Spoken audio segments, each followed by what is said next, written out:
I want to talk about perception, and more important, group perception.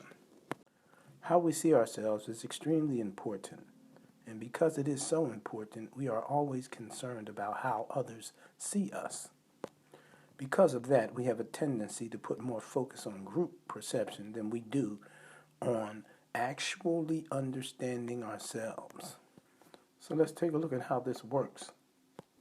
Within the dynamics of a group, perception can be confused, twisted, and incorrect because of where it is derived from. Let's say, for example, you hang out with a group of individuals and you've been with them for some time now, and they make a decision to give you a nickname. Now, let's say they happen to call you Mad Dog. What you have to understand is they call you Mad Dog because their perception of you, in other words, the way the group sees you, the way they believe you to be, is that of a mad dog. So, your name is then equated with what they believe is your behavior. Now, over a period of time, you will begin to adopt that name and take it as your own. You will also adjust your personality to line up with what you believe is now who you are.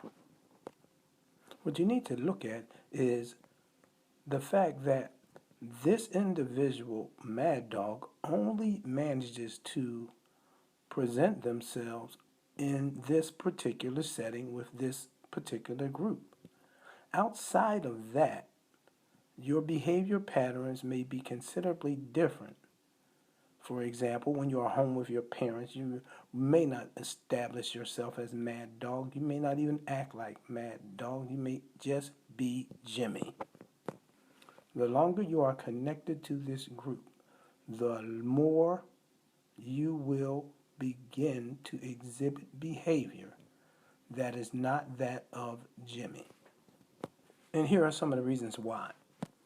First of all, over a very short period of time, your name, Jimmy, will not be accepted within that group, but the name Mad Dog will accepted and adopted by all members. Now let's look at what makes this so dangerous.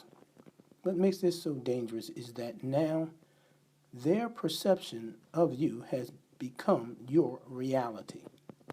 You will begin to take on all the attributes, positive and negative, of that individual they identify as Mad Dog.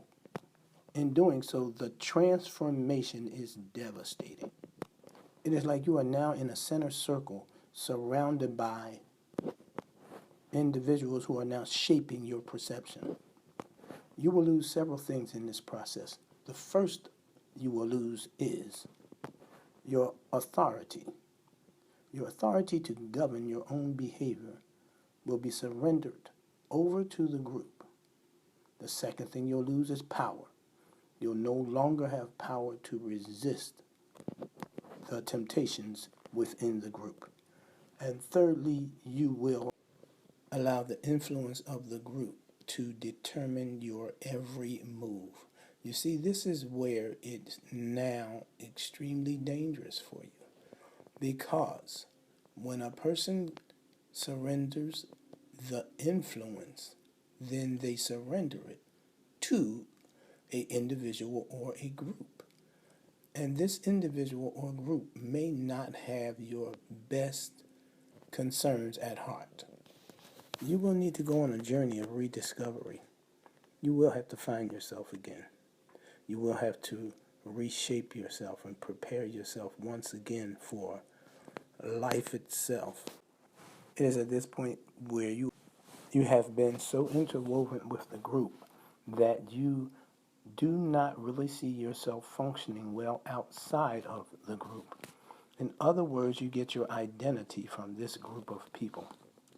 Your perception is now what their perception has always been. So you perceive yourself as what they believe you to be. And when this happens, you are now 100% influenced by that group of people. The way to recovery is self-discovery. What you're going to have to do is go back and pick up the pieces of who you are. Separate yourself from those who will believe that you are less than who you are. Take your life back. Dare to be different. Disconnect yourself from everyone who wants to have that influence over you that makes you their guinea pig. So when they say jump, you ask how high. Well, I say to you, tell them, you no longer jump to their tune. You no longer dance to their music. You no longer sing to their sound. Discover your life. Discover yourself. Take hold of it all.